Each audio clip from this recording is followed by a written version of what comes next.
फुलगेना, हाँ? I love you. अंग्रेजी में ना, भोजपुरी में बोला तब माने। अच्छा, भोजपुरी में? हाँ। तो ठीक से याद करा, हम तुम्हार पिछला जन्म के बता रहे, हम तुम्हारा से बहुत प्यार करीले। हमरा से? तोरा से हम ना, हाई खजुरिया करेला। खजुरिया हमार आशिक ना, पैसा निकाल ना ता जान ले ले। पैसा पैसा पैसा कैसन पैसा हो? खजुरिया बोलबे कि हम बताई। अरे 203 नंबर वाला। 203 में तो फुलगेना रहली रे। तो 202 में फुलगेना के बाप रहले का? एकरा से मांगत है तो इतहा नाम लेता, और तारा से मांगत है तारा के बुझाते नहीं खे। कैसन पैसा के बात करती आई? और इतनी के चक्कर में हम शहर से गांव आ गए नी, और रही जाके हमार धंधो नहीं के चलत, और ऊपर से बुढ़वा मिल जाए तो हम ओकर सामान वापस कर देती। हाँ कैसन सामान? भूल गए रहे कुछ हमरा लगे। ई लड़की से तोर कौन रिश्ता बा? अब कुछ ना, मानवता के रिश्ता बा, खजुरिया से पूछना। अच्छा, बहिन हई ना केकर? खजुरिया के। अरे बहन के बहन का तारे। अरे यार पैसा मिली, बहना रह देना। अब तोर कूल खेला समझ में आ गई। तू कब्बो ना सुधरबे। आज के बाद अगर हमरा से मिलने की कोशिश करबे तो तोर जान ले ले, या तो अपन जान दे दे।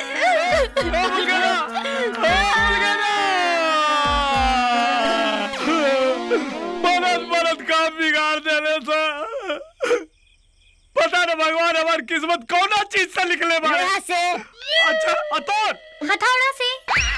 बात बनल? अरे का बनल, बने वाला रहे, ये सब आके बिगाड़ देने से। अब तो बस तोहरे भरोसा बा, कुछ कर, कुछ उपाय लगावा ना, तो अपन जान दे दे। दे दी।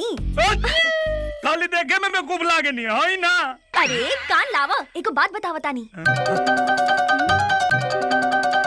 फिर देखो, तू उधर संभाला, हम इधर संभाल ले। Thank you. सुनो, जे बताई नी, उहे करी। हाँ हर उलो तो आ रहल बाटे। हाँ, आज तो मामला जमा देवे के बा। तू लोगन के जौन को जमावे के होखे ना, जमावा। हम तनिक गोड़ लग के आवत हैं, ठीक हो? 900 बिराट का चूहा हज को चली। खजरी। हमरा दीदिया के कुछ कहबा ना तो काट के रखते हैं। प्रणाम चाचा। डर का है गईला? अरे ना सुनला हुई, रुका आए रहो लोग के।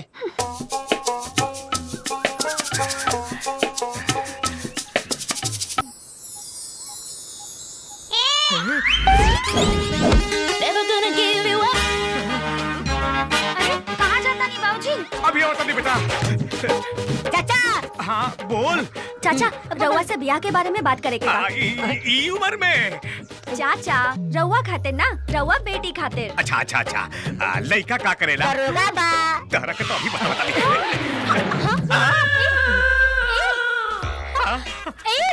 अपने के कुछ सामान लौटावे के बा? ना ना, हमरा के ना चाहिए। चाचा, रउआ लड़की के चक्कर में विजय जहर पी ले बा।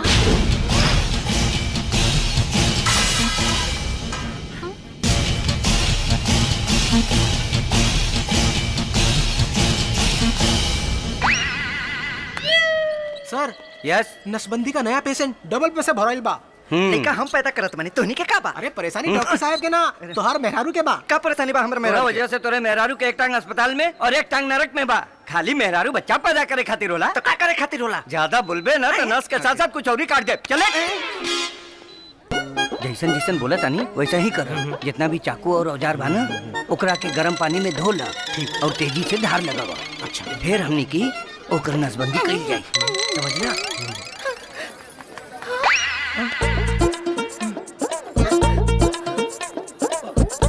बुझ गइला ना? बढ़िया से करी है, गड़बड़ मत करी है।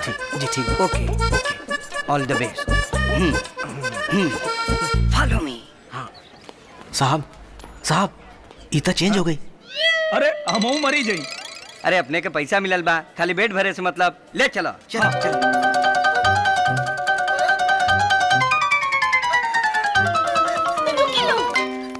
कहाँ लेके जाता नहीं लोग? ऑपरेशन थिएटर में। हाँ, बच तो जाइए नु। ये ऑपरेशन में जान ना जाला। लेकिन जहर में ऑपरेशन? जहर दुकान में मिलेला, हॉस्पिटल में ना। पहले दुकान पे जाकर जहर ली, ओकरा के पी, फिर हॉस्पिटल आई। अरे हम आपन ना इनकर बात करतानी। एकर बात तू बिल्कुल मत करियो। अगर टाइम पे ऑपरेशन ना भइल तो सारा जगह एकर बच्चा नजर आई। बच्चा? हाँ, 11 हो गइल बा, 12 के नंबर लगिल बा। कौन सा होती नहीं है? एकर मेहरारू। एक बार नसबंदी हो जाए तो सब बात खत्म। तब हमार का हुई? सब सही वही भूल गए ना, हमके बचा ला। ए, हिलिए मत, ना तो नस के साथ साथ कुछ और ही काट दे। भूल गए ना, खाली जहर खाए के नाटक कैले रही है। बचा ला, भूल गए ना। पहले ये बताओ कौन मेहरारू? तू और के धन्यवाद, बचा ले लू, ना तो बिना लड़का के हमार जीवन नरक हो जाए। तू ना कब ना सुधरबा। भूल गए ना। ओकर हिम्मत कैसे भइले कि वो हमार आदमी के मार देहलस? अरे वो कौना वार्ड भर्ती बा? Ward number 2। आनर बाड़े करे।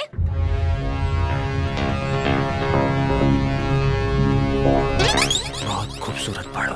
हरेंद्र भाई वो चुप। ए बाबू चली, बहुत लड़की मिली है,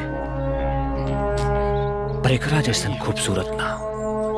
इनकर बाल, इनकर गोर गोर गोल और हिरनी जैसन चाल, मन तो करो ताकि शरबत नियर घोर के पी जाए। अरे देखत का बाड़ो, बचावा। काहे बचाई? हम कहीं तो यार बोला। भतार सुन लाला, अब पति के सामने पत्नी के कुछ कहबा था। कहब तका देबे। हाँ? अच्छा तो देखा भाई, हमारे जीवन में 3 गो असूल है। चल बोल। पहला आवेदन, दूसरा निवेदन, ओकरा बादो ना माने तब तो दे दलो। महाराष्ट्र निकला के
हमनी के तो पहले समझौले रहनी सर। तूने पहले ही मना कर रही जा। अच्छा, इस समझ में नहीं कैले। ठीक बा, तो ले जा लोग, इलाज करावा लो। और हाँ, इलाज के साथ साथ ही सब तोड़ फोड़ के पैसा भर दिया लो। हाँ ले जा तनी जा। चल फटाफट उठाओ, उठाओ जल्दी उठाओ। खाली भतार कहनी है तो इतना तोड़फोड़ कैला। भतार के अधिकार दे दे तब का करबा। ए हमार राजा, हंसेला तो जान मारेला।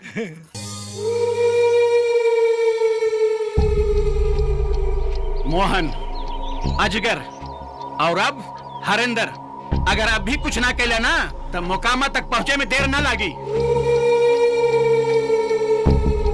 ए भैया, वो ऐसन मारला ना, ना कहल जाला और ना सहल जाला। अब के कर नंबर हो? भाई कमारी का रे बाबा। सिंगार सिंदूर से होला, केहू के खून से सिंगार ना होला। अब तो हमरा खून पे भी शक होखे लगल बा।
सोना के जेवर और मुकामा के तेवर बहुत महंगा पड़ेला मास्टर जी। बेटा चिंता मत करें बाबूजी, तो और बेटा खाली दहाड़ दी तो इनकर खड़े खड़े फाड़ दी। शरीर से शेर ना सियार लगा तरे। लागत कहावत नहीं खा सुन ले, देखन में छोट लगे घाव करे गंभीर। जिगरवा दबा देब ना तो बोलती बंद हो जाई। दबा के देखा, जिंदगी ट्रिगर से ना जिगर से जिए नहीं। मौत से पहले ना बाई कपार पे नाचेला, जंगल में एक के गो शेर होला। बाप नेकन सिखवले। यही से हमार माई हमके शेर सवा शेर ना बब्बर शेर कहे। एकरा बहन के उठाव रे, शेर के औकात के पता चल जाई। मोकामा के चर्चा से अखबार वाला करोड़पति हो गई, तोरा बहन के चर्चा से तो कोठा वाली अमीर हो जाई।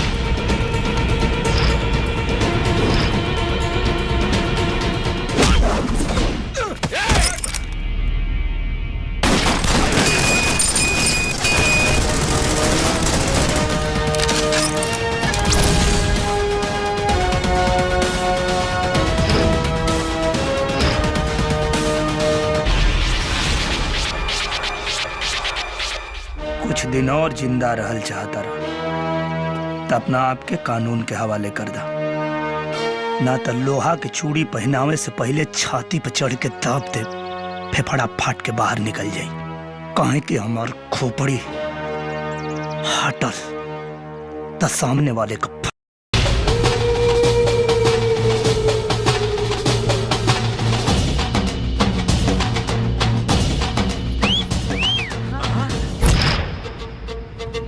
बाबूजी, आप इनके अपन दामाद मानी चाहे ना मानी, हम तो इनकरा के अपन भतार मान लेनी।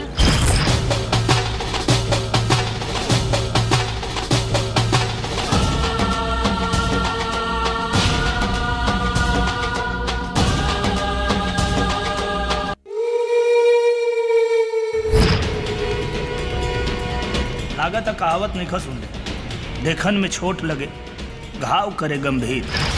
जिंदगी ट्रिगर से ना जिगर से जिए नहीं। यही से हमार माई हमके शेर सवा शेर ना बब्बर शेर कहे।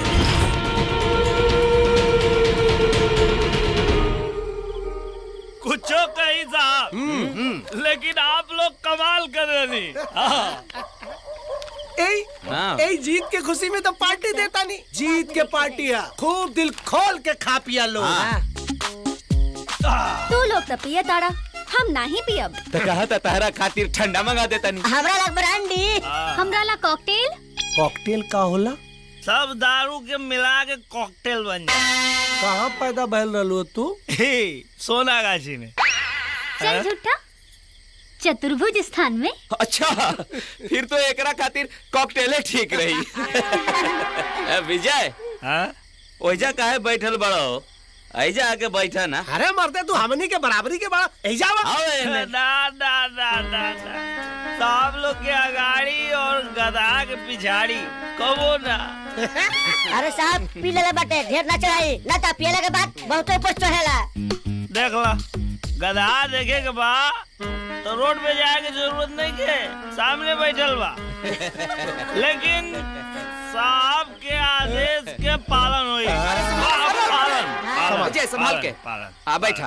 पालन संभाल के। साहब। हाँ, संभाल के होई। और तू मुँह मत देख, पैक बनाओ। अरे पाँव पड़े दुबे जी, अब फैल गइल हो। पासा पलट गई। और चढ़ाओ लोग। ए बाबू, अब ढेर होता हो। ना ना ना, वो तो 5 पैक के बाद होला। अरे छठा है। अरे देखा, महिला के छठा का था।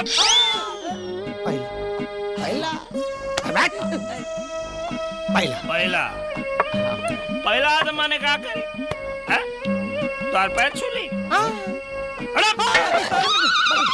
दुबे जी संभाल के। चलो, अरे हटा। ए हमार चॉकलेट, बैठा बैठा बैठा। और आज से सब लोग सुन ला जी, जी जी नारी के सम्मान हो। नारी के सम्मान आई कन्याकुमारी का करी? का करी मतलब? टेबल पे चढ़ के मुजरा करा। मुजरा करी? Sit down. तो ठीक बा। अब हम गायब तू नाचा। का भइलो? ई सब का होता? अब हम का बताई? ये लोग पिया था, ये लोग से पूछा। पूरा दुनिया एने से ओने चल जाई, लेकिन तू ना सुधर पे। पागल कहीं।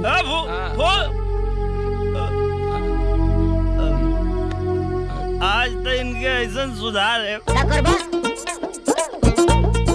ऐसा पलंग तोड़ करे कि पलंग टूट के जमीन में धस जाए। अरे गई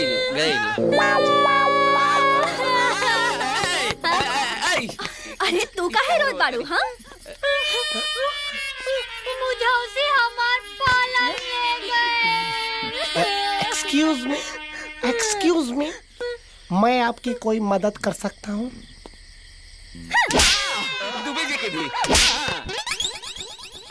फुल गे ना जवन लिखले रहनी खत पर, लिखले रहनी खत पर, बड़ा मौका से मिलल बड़ू छत पर। फुल गे ना, हम तोरा से इतना प्यार करीले। तो खाली कहबे करबा कि प्यारो करबा? अरे आवता दिल तक करता इतना प्यार करी कि हर गली चौराहा पे ऐसे कहीं आवाज आवे, पापा जी पापा पापा जी। तो करो ना। अभी ना माई बाबूजी के आशीर्वाद मिला के बात करब। कैसे करबा? सांझे से लेके भोर तक।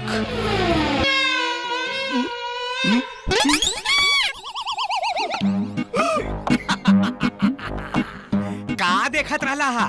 कुछ ना, विराज सिखावत रहनी। अच्छा, अब हम तहरा के कव्वाली सिखा रहल बानी। देखा चाचा, बिहार पुलिस के इज्जत करो, ना तो बहुत भारी पड़ी। का भारी पड़ी? कुछ ना, हम जानता नहीं ससुराल में दामाद के कितना इज्जत होला। फिर दामाद कहले, फिर दामाद कहले। तो का कहीं तारा बेटी के भतार। आज हमरा हाथ से तहार खून होके रही। खुल गया ना, जल्दी खोला।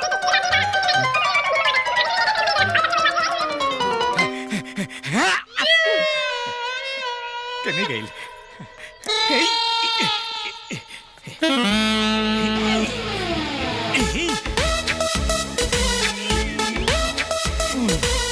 और चाचा लौकत तो होई ना, सुनाता सुनाता। का हाल बा?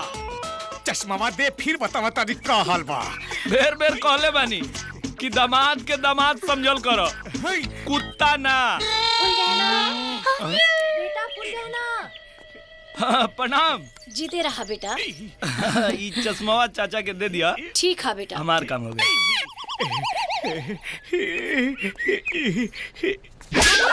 ये क्या करत बानी?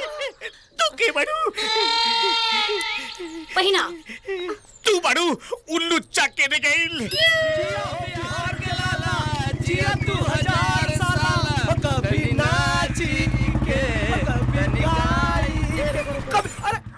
का विजय बाबू, दिनवा में गाल लाल करके घूम रहा है का?